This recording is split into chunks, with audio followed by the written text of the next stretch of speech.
ലിംഗത്തിന്റെ വലിപ്പത്തെപ്പറ്റി ആവലാതിയില്ലാത്ത പുരുഷന്മാർ വളരെ കുറവാണ്. അതിന്റെ ഒരു പ്രധാന കാരണം ഒട്ടുമിക്ക പുരുഷന്മാരും അവരുടെ ലിംഗത്തിന്റെ വലിപ്പം താരതമ്യം ചെയ്യുന്നത് പോൺ സിനിമയിൽ അഭിനയിക്കുന്ന നടന്മാരുടെ ലിംഗവുമൊക്കെ ആയിട്ടാണ്.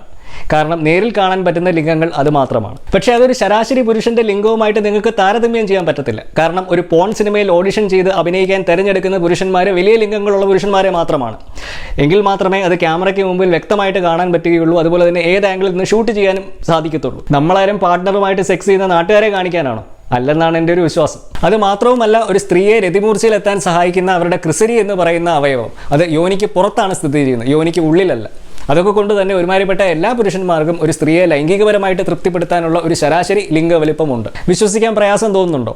സ്വയം അളന്നു നോക്കി ബോധ്യപ്പെടാനുള്ളൊരു മാർഗ്ഗം ഞാൻ നിങ്ങളോട് പറഞ്ഞുതരാം.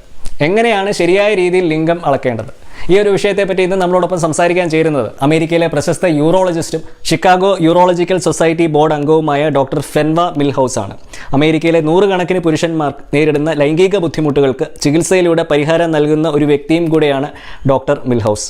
അമേരിക്കയിലെ മാധ്യമങ്ങൾ യുവർ ഫേവറേറ്റ് യൂറോളജിസ്റ്റ് എന്ന് വിശേഷിപ്പിക്കുന്ന ഡോക്ടർ മിൽഹൌസ് TLC നെറ്റ്വർക്കിൻ്റെ ഡോക്ടർ ഡൗൺ ബിലോ എന്ന റിയാലിറ്റി ഷോയിലെ താരവും കൂടിയാണ്.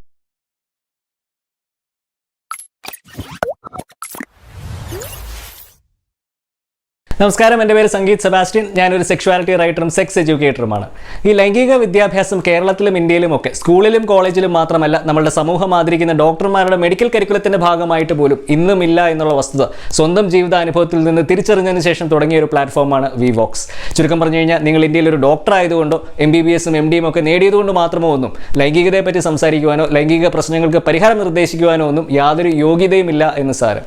വിവോക്സിൻ്റെ ഉദ്ദേശ ലക്ഷ്യങ്ങളിൽ ഒന്ന് ലോകത്തിലെ തന്നെ പ്രസിദ്ധരായിട്ട് സെക്സ് തെറാപ്പിസ്റ്റുകളെയും സെക്സോളജിസ്റ്റുകളെയും സെക്സ് റിസർച്ചേഴ്സിനെയും സെക്ഷുവാലിറ്റി എക്സ്പേർട്സുകളെയും ഒക്കെ നിങ്ങൾക്ക് പരിചയപ്പെടുത്തുക എന്നുള്ളതാണ്. പക്ഷേ അത് സാധ്യമാകണമെന്നുണ്ടെങ്കിൽ എനിക്ക് നിങ്ങളുടെ സഹായം കൂടിയേ തീരൂ. കാരണം വിവോക്സ് വളരുന്നതിനനുസരിച്ച് ലോകത്തിലെ തന്നെ പ്രസിദ്ധരായിട്ടുള്ള എക്സ്പേർട്സുകളെ എനിക്ക് നിങ്ങളുടെ മുമ്പിൽ കൊണ്ടുവരാൻ സാധിക്കും. അപ്പോൾ ദയവായി സബ്സ്ക്രൈബ് ചെയ്യുമല്ലോ അല്ലേ? ലോകമെമ്പാടും നടത്തിയ പഠനങ്ങൾ പ്രകാരം ഒരു പുരുഷന്റെ ശരാശരി ലിംഗത്തിന്റെ വലിപ്പം, അതായത് ഉദ്ധരിച്ച അവസ്ഥയിൽ ഏകദേശം 5.16 ഇഞ്ചും അത് ഉദ്ധരിക്കാത്ത അവസ്ഥയിൽ ഏകദേശം 3.61 ഇഞ്ചുമാണ് എന്നാണ്. അതുപോലെ തന്നെ ഈ ലിംഗത്തിന്റെ ചുറ്റളവ്, അതായത് ഇംഗ്ലീഷിൽ ഗർത്ത് എന്ന് പറയുന്ന ആ ഒരു അളവ് ഏകദേശം 4.9 ഇഞ്ചുമാണ് എന്നാണ് പഠനങ്ങൾ സൂചിപ്പിക്കുന്നത്. പക്ഷേ നിങ്ങൾ എപ്പോഴെങ്കിലും ചിന്തിച്ചിട്ടുണ്ടോ ഈ ലിംഗത്തിന്റെ അളവുകളൊക്കെ ആരാണ് എടുക്കുന്നതെന്നുള്ളത്? മറ്റ് പഠനങ്ങളും സർവേകളും ഒക്കെ ചെയ്യുന്നത് മാതിരി നിങ്ങൾക്ക് ആളുകളെ വിളിച്ചു വരുത്തി ചേട്ടാ ലിംഗം ഒന്ന് കാണിച്ചു തരുമോ, ഞാൻ അളന്നോട്ടെ എന്ന് പറയാൻ പറ്റത്തില്ല. അതൊക്കെ കൊണ്ട് തന്നെ ഈ ലിംഗത്തിന്റെ ശരാശരി അളവുകൾ എന്ന് പറയുന്നത് ഏറെക്കുറെ ഊഹക്കണക്കുകളാണ്. ലിംഗവലുപ്പത്തെ പറ്റി പഠിക്കുന്ന ഗവേഷകർ അവരുടെ ഒട്ടുമിക്ക പഠനങ്ങളും നടത്തുന്നത് ഉദ്ധരിക്കാത്ത ലിംഗങ്ങളിലാണ്, അതായത് ഈ മൃതശരീരങ്ങളിലൊക്കെ. ആ ലിംഗത്തിൻ്റെ വലിപ്പം വലിച്ചു നീട്ടിയാണ് അവർ മെഷർ ചെയ്യുന്നത്. പക്ഷേ ഒട്ടുമിക്ക പുരുഷന്മാർക്കും അറിയാൻ താല്പര്യമുള്ള ലിംഗവലിപ്പം എന്ന് പറയുന്നത് ഉദ്ധരിച്ച ലിംഗത്തിൻ്റെ വലിപ്പമാണ്. കാരണം സെക്സിൽ ഏർപ്പെടാൻ ആവശ്യം ഉദ്ധരിച്ച ലിംഗമാണ്. പക്ഷേ ഇത് ഗവേഷകരെ സംബന്ധിച്ച് പഠിക്കുന്നത് വളരെ ബുദ്ധിമുട്ടുള്ളൊരു കാര്യമാണ്.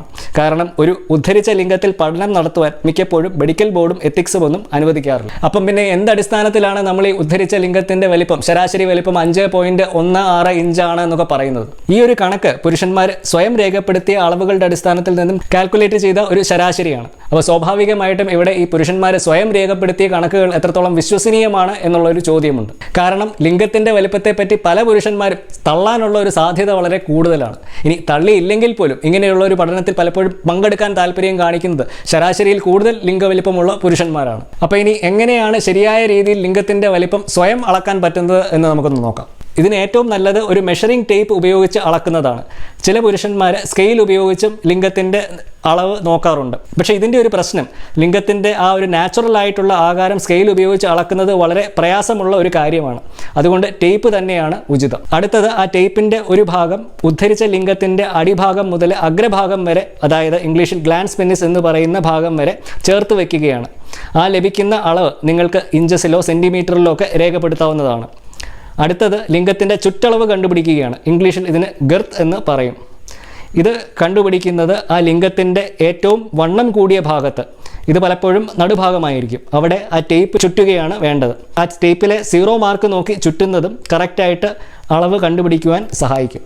ചില സാഹചര്യങ്ങളിൽ ലിംഗവലിപ്പം ഡോക്ടർമാരുടെ ക്ലിനിക്കുകളിലും അളക്കാറുണ്ട്. ഇത് പലപ്പോഴും ചെയ്യാറ് ആർട്ടിഫിഷ്യലായിട്ട് മരുന്നുകളും മറ്റും കുത്തിവെച്ച് ഉദ്ധാരണം വരുത്തിക്കൊണ്ടാണ്.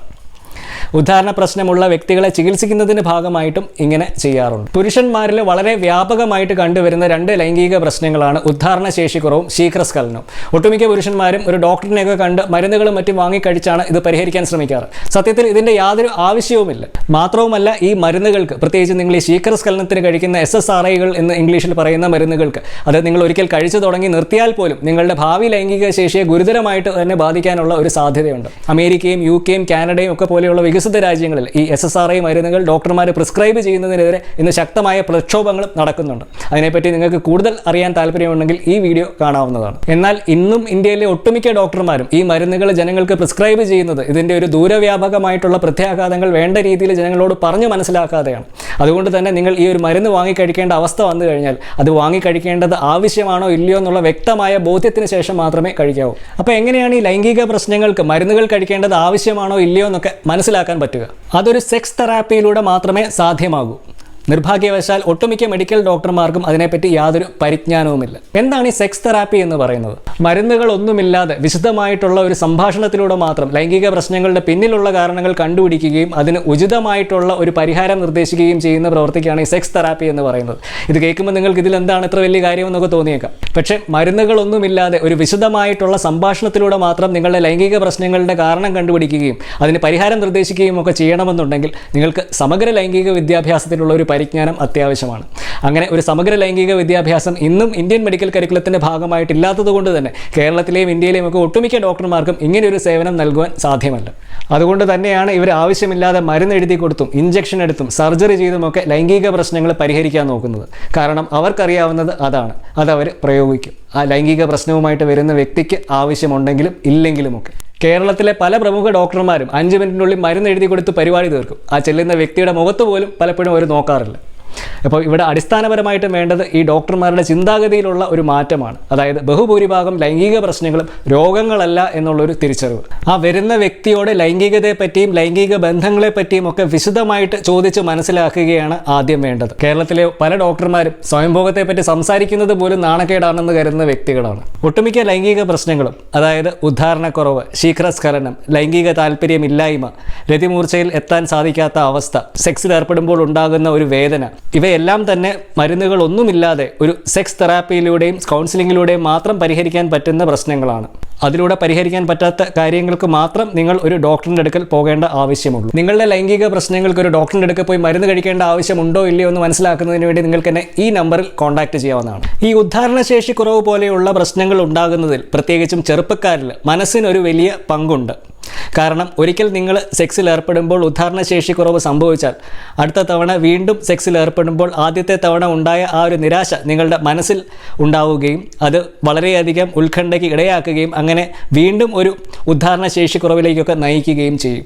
ഇതങ്ങനെ ആവർത്തിച്ചുകൊണ്ടേയിരിക്കും. അപ്പം ഇവിടെ വേണ്ടത് മരുന്നല്ല, ആ ഉദ്ധാരണശേഷി കുറവിലേക്ക് നയിക്കുന്നതിൽ മനസ്സിൻ്റെ പങ്കിനെ പറ്റി പുരുഷന്മാരെ പറഞ്ഞ് മനസ്സിലാക്കുകയാണ്. എന്നുവെച്ചാൽ ഉദ്ധാരണ പ്രശ്നങ്ങൾ സ്വാഭാവികമാണെന്നും ഒരിക്കൽ ഉണ്ടായെന്ന് കരുതി അത് വീണ്ടും സംഭവിക്കണമെന്നില്ല എന്നും, പക്ഷേ അതിനെ ഓർത്ത് നിങ്ങൾ നിരന്തരം ആലോചിച്ചുകൊണ്ട് വിഷമിച്ചിരുന്നു കഴിഞ്ഞാൽ അത് അടുത്ത തവണ സെക്സിൽ ഏർപ്പെടുമ്പോൾ അതേ ഉദ്ധാരണ പ്രശ്നം തന്നെ വീണ്ടും ആവർത്തിക്കാനുള്ളൊരു സാധ്യതയുണ്ട് എന്ന് തുടങ്ങിയ കാര്യങ്ങൾ. കാരണം നമ്മളുടെ ശരീരത്തിലെ ഏറ്റവും വലിയ സെക്സ് ഓർഗൻ എന്ന് പറയുന്നത് ബ്രെയിനാണ്. ഈ ഡോക്ടർമാർ ശീഘ്രസ്ഖലനത്തിന് പ്രിസ്ക്രൈബ് ചെയ്യുന്ന SSRI പോലെയുള്ള മരുന്നുകളുടെ ഒരു ദൂരവ്യാപകമായിട്ടുള്ള സൈഡ് എഫക്റ്റുകളെ പറ്റിയും അവരുടെ അടുക്കൽ വരുന്ന വ്യക്തികൾക്ക് വ്യക്തമായിട്ട് പറഞ്ഞ് മനസ്സിലാക്കി കൊടുക്കേണ്ടത് ആവശ്യമാണ് എന്നും ഡോക്ടർ മിൽഹോസ് പറയുകയുണ്ടായി.